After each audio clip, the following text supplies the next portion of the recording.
j'ai été arrêtée avec ma famille. On habitait ici encore déjà, vous voyez déjà. Ma sœur aînée habitait cette partie-là, et nous habitions la porte, sur l'autre palier, vous avez vu, il y a une porte, nous habitions cette partie-là.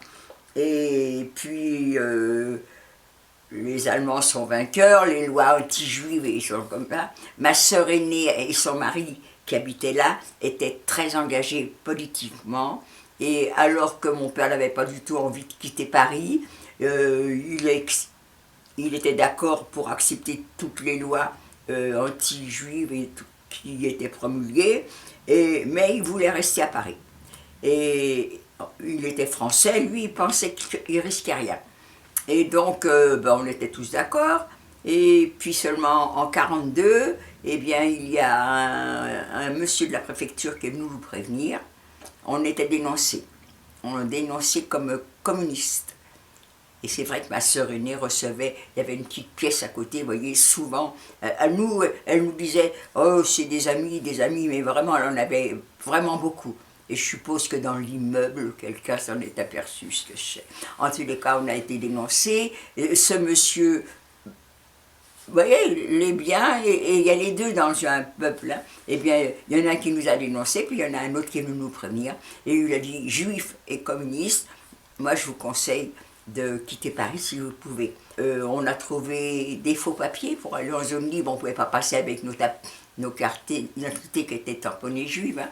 Alors on a trouvé des amis qui nous ont prêté leur nom, et avec des faux papiers, on est passé en zone libre, avec des passeurs différents que ma sœur aînée avait pu contacter. Et puis maintenant nous sommes tous à Avignon, et à Avignon on va se débrouiller, et pour trouver du travail, pour se loger, c'est ce qui est fait. Et jusqu'en 1944, on est à Avignon tranquillement. On pense que personne ne se doute que nous sommes juifs. Pourquoi ? On était tellement sûrs de nous qu'on ne parle pas avec accent. Par contre, on avait repris notre nom. On s'appelait Cherkassky, on garde notre nom Cherkassky. Mais mon père a acheté un certificat comme quoi il est orthodoxe. Donc, comment qu'on se débrouillait pour parler de cette religion alors qu'on n'y connaissait rien, je sais pas. En tous les cas, on pense que personne ne se doute qu'on est juif. Et en fin de compte, il n'y a que nous qui le pensions. Je pense que tout le monde n'était pas dupe, mais on a cru que c'était valable. Et puis on pensait que tout le monde le croyait, sauf un qui lui savait comment qu'il a su, il s'en doutait ou ce que je sais. En tous les cas, il nous a dénoncé, on est juif. Et jusqu'en 1944, on est sur les remparts d'Avignon, c'est agréable, c'est pas fatigant, on est là du matin au soir. Il y a quand la Mistral, ça c'est moins drôle, mais enfin bon, il n'y en a pas tout le temps non plus.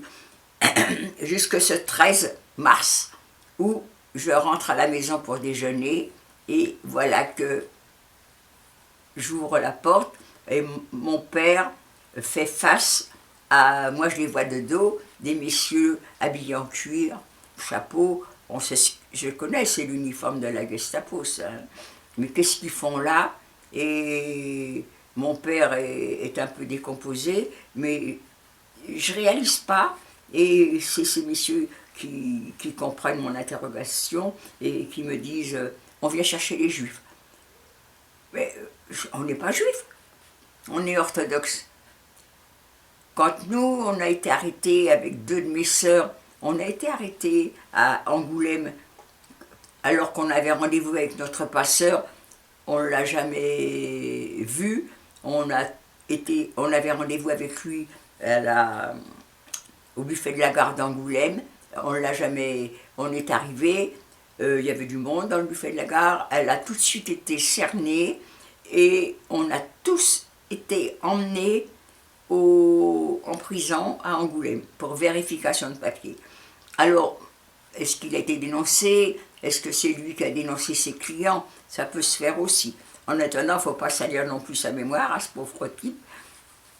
On ne l'a pas vu. Et à Angoulême, eh bien, ils nous ont gardés 3-4 jours en prison, mais comme on avait juré sur nos grands dieux qu'on n'était pas juive, et qu'en plus, on ne se rendait pas compte, on avait un comportement vraiment très très détendu, ils se sont dit si elles étaient juives, elles n'auraient pas ce comportement. Donc, résultat, ils nous ont lâchés et on est repassé par ailleurs. Alors moi, je pense encore que ça va être pareil, seulement ce que j'oublie, c'est que là, je ne suis pas toute seule. Il y a mon père, mon petit frère, mon neveu. Mon petit frère a 12 ans, mon neveu a 14 ans, mon père a 61 ans. Et quand je dis on n'est pas juif et que lui dit vous êtes dénoncé comme juif, eh ben ils ont emmené mon père, mon petit frère et mon neveu, ils les ont fait déculottés dans la cuisine et ils étaient circoncis. Donc pour la Gestapo, c'était une preuve, quand on est circoncis, c'est qu'on est juif, même si c'est faux d'ailleurs, mais il n'y a pas eu à discuter. On était dénoncés, ils étaient circoncis, ça veut dire on est juif. Et immédiatement, ils nous ont emmenés en prison. Ma mère était dans une chambre au premier étage. J'ai jamais posé la question. Est-ce que la Gestapo venait juste d'arriver et ayant 4 personnes, ça leur suffisait? Ou bien sont-ils montés dans la pièce et voyant ma mère qui était très très malade, eh bien ils ont dit, oh, elle crèvera dans son lit, on ne va pas s'embarrasser d'elle. C'est toujours ce que j'ai cru, mais j'ai jamais demandé non plus, donc j'aurai jamais de réponse.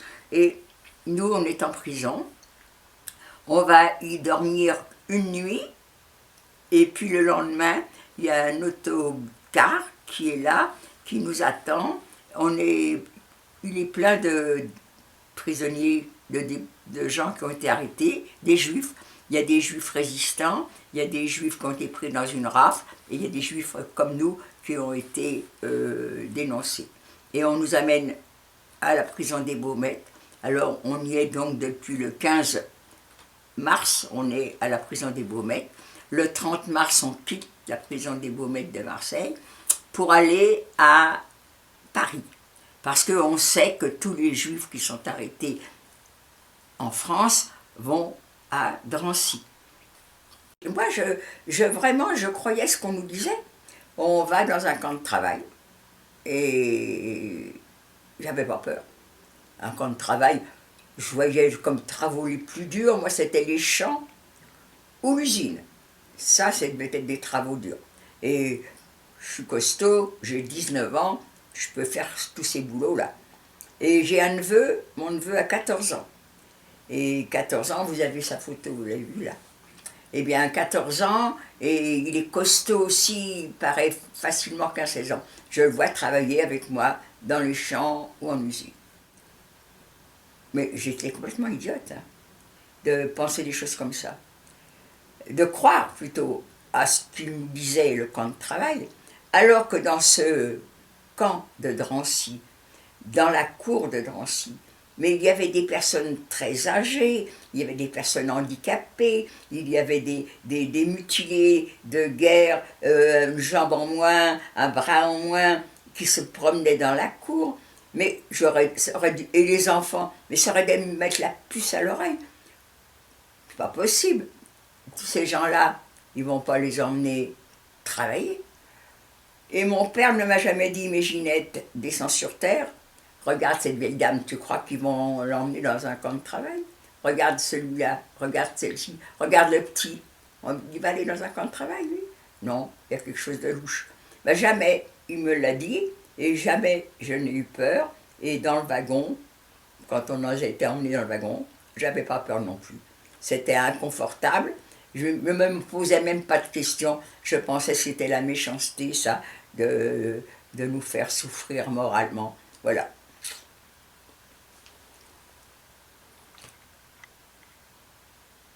Quand ça a été le jour du départ de Drancy, on partait, là on savait qu'on allait dans le camp de travail. Alors, certains savaient peut-être que c'était dans l'Est, moi j'avoue franchement, je ne m'en étais même pas intéressée. Mais on a pris un car, un autobus, je veux dire, qui nous emmenait à Bobigny, et à la gare de Bobigny, c'est là qu'on a embarqué dans ces fameux wagons à bestiaux, et on ne savait pas où est-ce qu'il nous emmenait, hein, ni le temps que ça durerait. On nous a poussés violemment pour rentrer dans ces wagons. Il y avait les nazis qui hurlaient, mais on s'est retrouvés tous dans les wagons. Pas le temps de s'installer immédiatement. Donc les portes ont été verrouillées et nous, on s'est installés tant bien que mal. Alors moi j'étais contente, j'étais avec ma petite famille et les copains que je m'étais fait à Drancy. Ça a dû être affreux pour les gens qui étaient avec des enfants en bas âge dans le wagon. Parce que ces pauvres gosses, comment leur expliquer non, tu ne peux pas bouger, non, tu pleures, tu peux pas, il ne faut pas que tu pleures, il faut que tu te taises. Non, vraiment, ça a dû être pénible. Déjà, nous, c'était pénible parce qu'on ne peut pas bouger et qu'on est dans le manque d'air, mais ces pauvres gosses qui ont dû pleurer, ça a dû être encore quelque chose en plus qui a pesé dans le voyage. Hein. Mais ça, je ne pense jamais à poser la question à des amis, il faut absolument que je la pose et que j'ai des réponses. Après ce voyage affreux, enfin, on est arrivé, ça a été terrible, on croit que ça va être agréable parce que les portes s'ouvrent, puis qu'enfin, il y a de l'air, il fait très, très froid, mais c'est tellement agréable parce qu'on était enfermés dans un wagon sans air, alors l'odeur, donc ça semble bien. Mais à peine on a l'impression qu'on va être bien, que d'un seul coup, vous avez des hommes qui sautent dans le wagon, qui vous éjectent du wagon parce qu'il faut faire vite, mais en même temps qu'ils nous disent qu'il ne faut pas prendre aucun bagage. Nous, on n'en avait pas de bagage, mais il y en a qui sont venus avec des bagages. Donc, non, il faut tout laisser, mais on va vous les emmener, vous inquiétez pas. Et on les amènera dans le camp. Et puis, il y en a qui comprennent aussi ce qu'ils disent, que ceux qui ont des enfants en bas âge doivent les donner aux personnes âgées qui les accompagnent. Mais bon, nous, on n'en a pas, ça ne nous tient pas encore. Nous ce qu'on comprend, il ne faut pas prendre de bagages. Et ils vont nous les emmener. Mais par contre, au moment où moi je vais descendre du wagon, j'entends que les officiers, que les soldats qui sont là en bas disent quelque chose. Moi, je ne comprends rien du tout et je demande dans le wagon à côté de moi, qu'est-ce qu'ils disent? Et ce qu'ils disent, s'il y a des personnes fatiguées, il y a des camions pour les emmener dans le camp, parce que nous, quand on est arrivés, le camp s'arrêtait en dehors du camp, à un petit kilomètre au-delà du camp. Donc, moi j'entends ça, papa Gilbert, prenez le camion. Et à peine j'ai fini que papa et Gilbert étaient déjà partis. J'ai même pas le temps de leur dire au revoir, oh, c'est pas grave. Et puis nous maintenant, tous ceux qui veulent marcher, on est sur le ballast, sur le quai, et on nous sépare, les hommes d'un côté, les femmes et les enfants de l'autre. Et mon neveu, qui était un enfant, 14 ans, n'a pas voulu venir avec moi. Il a préféré rester avec les hommes, parce qu'il y avait des copains plus âgés et qui faisaient partie du groupe d'hommes, donc il a voulu être avec eux. Ben, c'est pareil, tu ne veux pas venir avec moi, c'est pas grave, on va se retrouver, c'est ce qu'ils disent sans arrêt, vous inquiétez pas, vous vous retrouverez tous dans le camp. Alors on ne s'inquiète pas. Et nous maintenant, on va passer 5 par 5 devant ces messieurs, ce sont les officiers et les dirigeants du camp et les médecins du camp qui vous évaluent en très peu de temps. Toi tu vas à gauche, toi tu vas à droite, on est très peu d'un côté, énormément de l'autre, parce qu'ils ont mis toutes les personnes très âgées, toutes les personnes qui sont handicapées physiques, toutes les personnes qui sont enceintes, les personnes qui ont l'air maladives, et par le fait, pour les enfants, tous les enfants qui ont l'air d'avoir moins de 15 ans, sont avec toutes les personnes âgées. Et on n'est que très très peu d'un côté, et c'est très très peu, on va nous partir à pied, et les autres on les a obligés de monter sur les camions. Mais toujours en disant, c'est parce que le chemin est difficile, vous allez vous retrouver dans le camp dans quelques instants. Alors nous, on est partis à pied et les autres sont tous montés sur les camions. Et nous maintenant, dans les champs, à travers champs, le chemin a été très pénible et j'étais drôlement contente que papa et Gilbert soient montés sur les camions. Et même en même temps, je me disais, alors on dit que les nazis sont inhumains, non, c'est gentil quand même parce qu'ils avaient prévu les camions pour venir jusque-là.